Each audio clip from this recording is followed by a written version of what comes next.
Airguns are relatively low-powered guns. That means you often have to get very close to your quarry. Demands a high level of fieldcraft. That's one of the things I enjoy most about hunting with air rifles, is that real up close and personal hunting.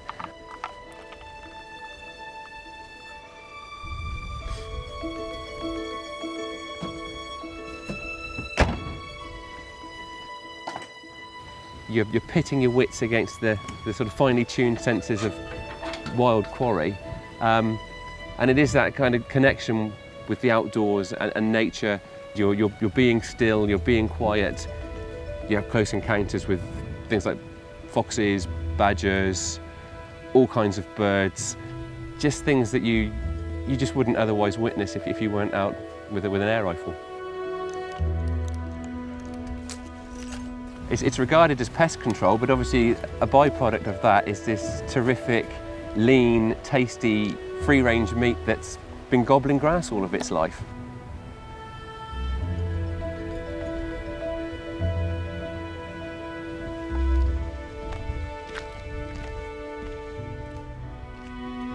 Often you'll go through a gateway.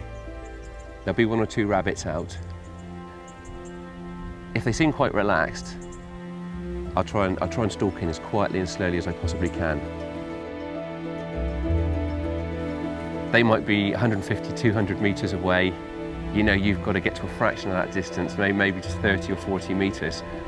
Now obviously a rabbit's finely tuned senses are geared to stop you from getting within that distance. You look at the cover, you hug the hedgerow just to keep yourself hidden.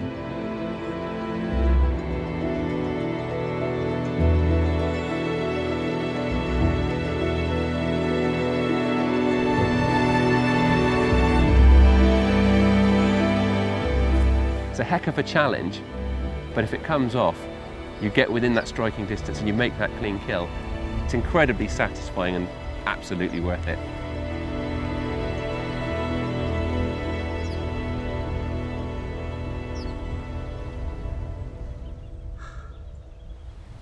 Often, you try that and you fail. The rabbits will dash in, disappear into the hedgerow before you get anywhere near within range. At that point, I know that that's an area that's holding some rabbits. Now, if it's dusk, and I've got the feeling that those rabbits are coming out to feed, that's the time to set up an ambush. I'll be sizing up the area, looking at where the rabbits disappeared and thinking about where they're likely to re-emerge and where I best need to put myself to exploit the situation when they do come back out. I'll get myself into position as quietly and calmly as I possibly can. The last thing you want to do is stomp and stamp over the burrows. I'll be thinking about the wind. I'll be thinking about which way the wind's blowing. I want the wind blowing from the rabbits towards me.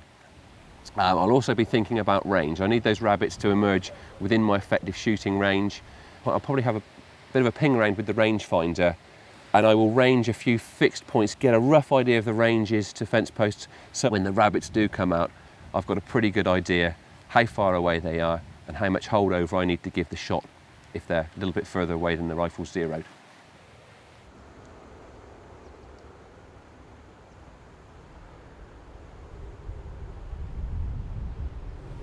Airgun shooters often walk around dressed like trees. I think it's a uniform they're recognised as having.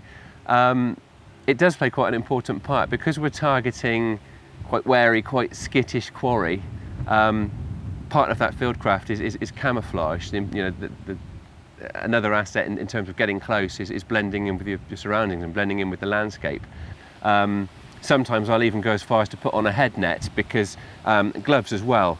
You've dressed from head to toe in camouflage clothing. It's surprising how pink hands and a pink face stand out like a beacon in the countryside.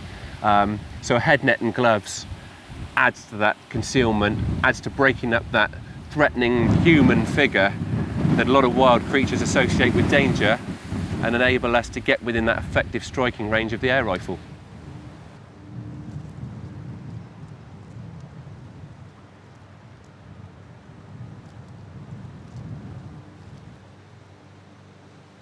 Ambushing rabbits needs a heck of a lot of patience,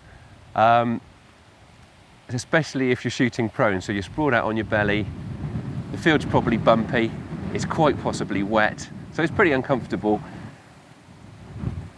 If you're in a productive area and there are rabbits moving around and you know you're going to get some action, you don't tend to think about it.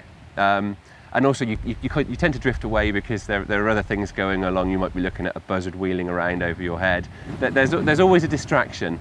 So as long as there's something going on, the time tends to pass pretty swiftly anyway.